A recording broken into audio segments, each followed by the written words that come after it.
दैनिक आहार है वचन का प्यारा उपहार।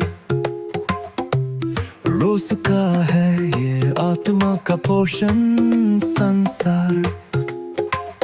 हर शब्द में छुपी है ईश्वर की पुकार। आओ सुनो समझो जीवन में लाओ प्यार।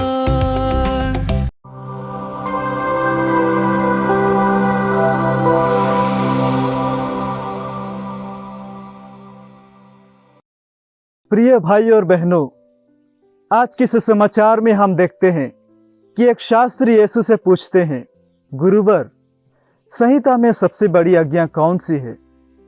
यीशु जवाब में कहते हैं, पूरे मन, आत्मा और बुद्धि से अपने ईश्वर से प्रेम करो और अपने पड़ोसी से उसी प्रकार प्रेम करो जैसे तुम अपने आप से करते हो। पहली आज्ञा है ईश्वर से प्रेम करना, और हमें ईश्वर से केवल शब्दों में प्रार्थना करना, शब्दों में प्रेम करना नहीं है, बल्कि अपने जीवन, अपने काम और अपने प्रतिदिन के निर्णयों में अपने ईश्वर को प्रथम स्थान देना है। जब हम ईश्वर से प्रेम करते हैं, तब हम उनके लिए, उनके दिए हुए आदेशों को पालन करते हैं और उनके राहों पर चलते हैं। और जब हम प्रार्थना करते हैं, पवित्र वचन पढ़ते हैं, आराधना और धन्यवाद के लिए समय देते हैं, तब हम ईश्वर के प्रति हमारा प्रेम गहरा होता जाता है। और दूसरी आज्ञा है पड़ोसी से प्रेम। पहली आज्ञा की तरह दूसरी आज्ञा भी महत्वपूर्ण है, और ये दोनों आज्ञाएं आपस में जुड़े हुए हैं। इसलिए संत अगुस्तीन कहते हैं, यदि तुम ईश्वर से प्रेम करते हो तो तुम अपने पड़ोसी से भी प्रेम करोगे, और यदि तुम अपने पड़ोसी से प्रेम नहीं करोगे तो ईश्वर से भी प्रेम नहीं कर सकते।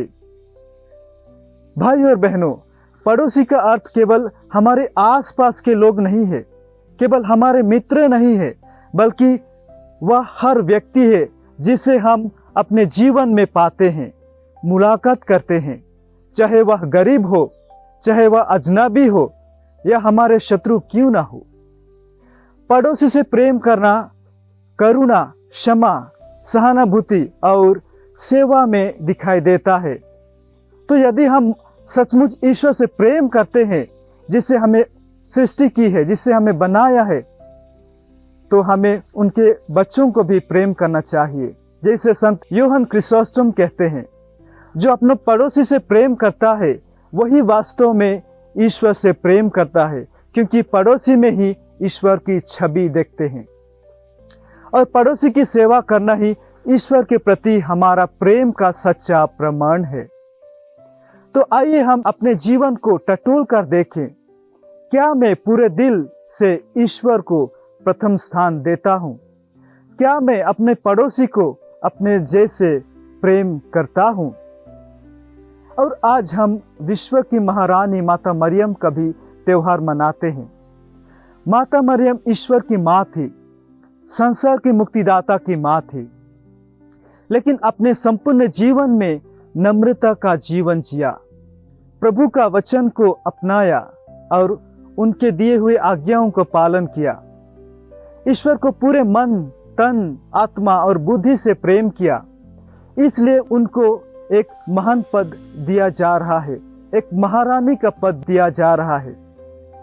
मेरे प्रिय भाइयों और बहनों, आइए हम माता मरियम की तरह ईश्वर की वचन को हमारे जीवन में अपनाएं और सारे मन, तन, बुद्धि और आत्मा से ईश्वर को प्रेम करें और उनके दिए हुए आज्ञाओं पर चले।